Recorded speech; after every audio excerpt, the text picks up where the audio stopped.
Hello everyone, welcome to my fifth lecture of medicinal chemistry. It is whole about lipophilicity, solubility and ionization of drugs. Why some drugs work fast and some work slow? क्यों कुछ दवाइयाँ बहुत जल्दी असर करती हैं और कुछ बहुत देर से? सोचो, आपने एक पैनाडोल ली, ठीक, थोड़ी देर में पैनाडोल ने रिलीफ दे दिया, लेकिन जब आपने एंटीबायोटिक ली तो वो इफेक्ट दिखाने में 1 से 2 घंटे लगाती है। ऐसा क्यों?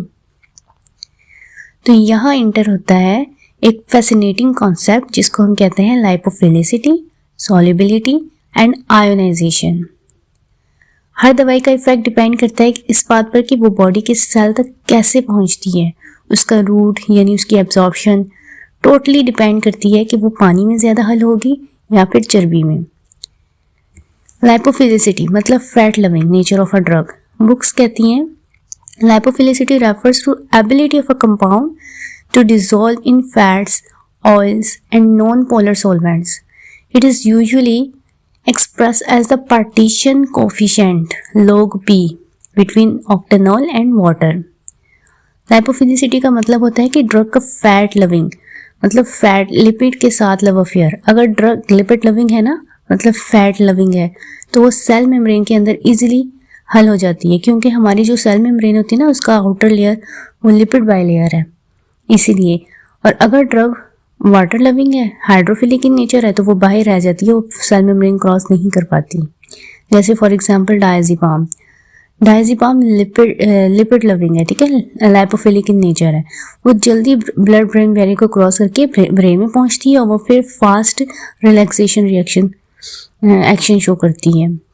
ऐसे ही इसके बरक्स पेंसिलिन देखें, पेंसिलिन हाइड्रोफिलिक इन नेचर है तो वो स्लो टिश्यू में पेनिट्रेट होती है, इसका काम ब्रेन में नहीं है। इसका मतलब ये हुआ कि लाइपोफिलिक ड्रग बॉडी में आसानी से ट्रैवल करती है, जैसे तेल के ड्रॉप तेल में घुल जाता है इसी तरह। अब आते हैं सॉल्युबिलिटी पर। सॉल्युबिलिटीज बुक्स कहती हैं कि solubility is the ability of a substance to dissolve in a solvent. In pharmaceutical terms, it determines how easily a drug dissolves in body fluids before absorption. ठीक, solubility का मतलब है कि दवाई का पानी में घुलना। अगर दवाई जो ड्रग्स है ना वो पानी में घुलती ही नहीं तो वो ब्लड स्ट्रीम में एब्जॉर्ब भी नहीं होंगी। पहले डिसॉल्व होना होता है ड्रग्स ने तभी वो एब्जॉर्ब होंगी। पहले उसने पानी में घुलना होता है, बाद में उसने ब्लड स्ट्रीम में एब्जॉर्ब होना होता है। जैसे शुगर पानी में घुल जाती है, हाई सॉल्युबिलिटी रखती है, तेल नहीं घुलता क्योंकि उसकी लो सॉल्युबिलिटी है पानी के अंदर। एग्जाम्पल से कि मेटफॉर्मिन हाइड्रोफिलिक इन नेचर है, वो इजीली डिसॉल्व होती है ब्लड के अंदर।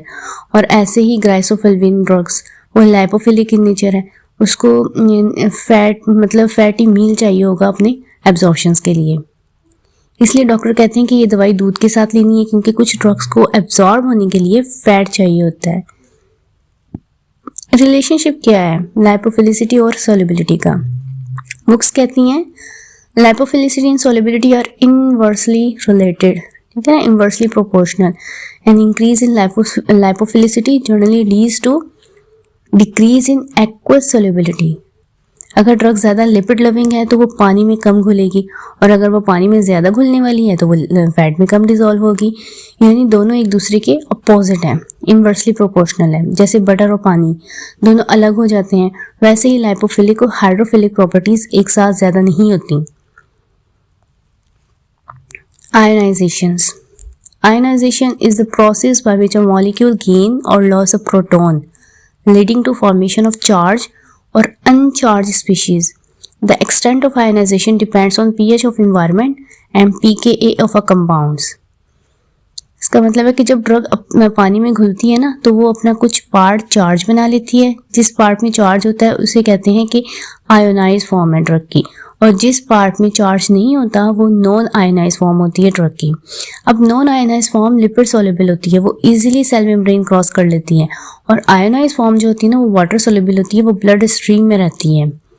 पीके the key to predict ionization, मतलब the pKa of a compound is the pH at which 50% of the compound is ionized and 50% is non-ionized.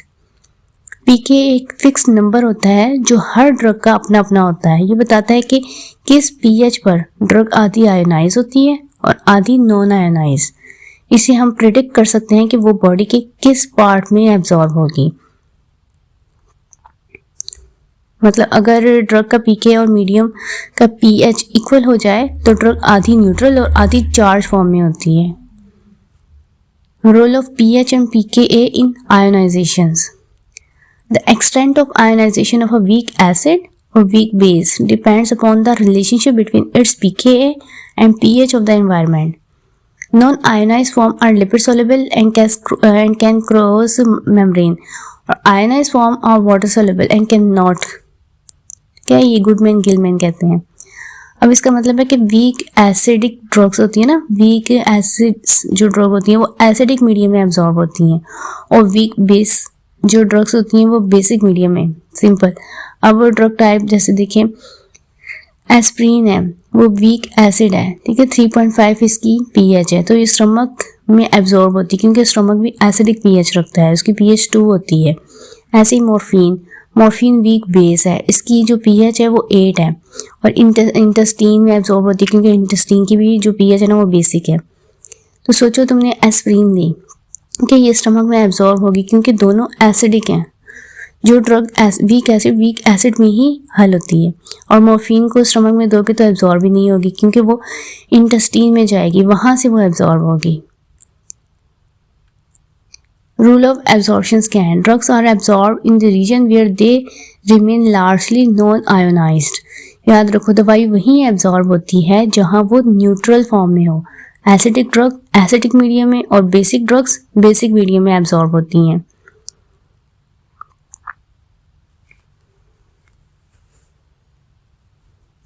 अब देखेंगे रियल लाइफ कॉन्सेप्ट्स में, देखें इसी कॉन्सेप्ट की वजह से ना फार्मासिस्ट कभी कभी पेशेंट्स को कहते हैं कि ये दवाई खाने से पहले लो क्योंकि वो एसिडिक ड्रग होती हैं, और ये दवाई खाने के बाद लो क्योंकि वो बेसिक इन नेचर होती है और इंटेस्टीन में एब्जॉर्ब होना होता है। सिर्फ यही कहानी होती है कि इनकी एब्जॉर्प्शंस कहाँ होगी। ऐसे ओमेप्राजोल एसिड लेबाइल ड्रग्स, ठीक है ना, इंटायरिक कोटिंग के साथ दी जाती है ताकि स्टमक एसिड से बच जाए। ऐसे ही इरेथ्रोमाइसिन एसिडिक मीडियम में टूट जाती है तो इसको भी कोटेड टैबलेट फॉर्म में दिया जाता है ताकि स्टमक के एसिडिक मीडियम से बच जाए। Are you getting my point? तो ये था हमारा छोटा सा concept lipophilic solubility lipophilicity solubility और आयोनाइजेशंस के ऊपर ड्रग की, कि किस तरह से एब्जॉर्प्शन पैटर्न होता है ड्रग का।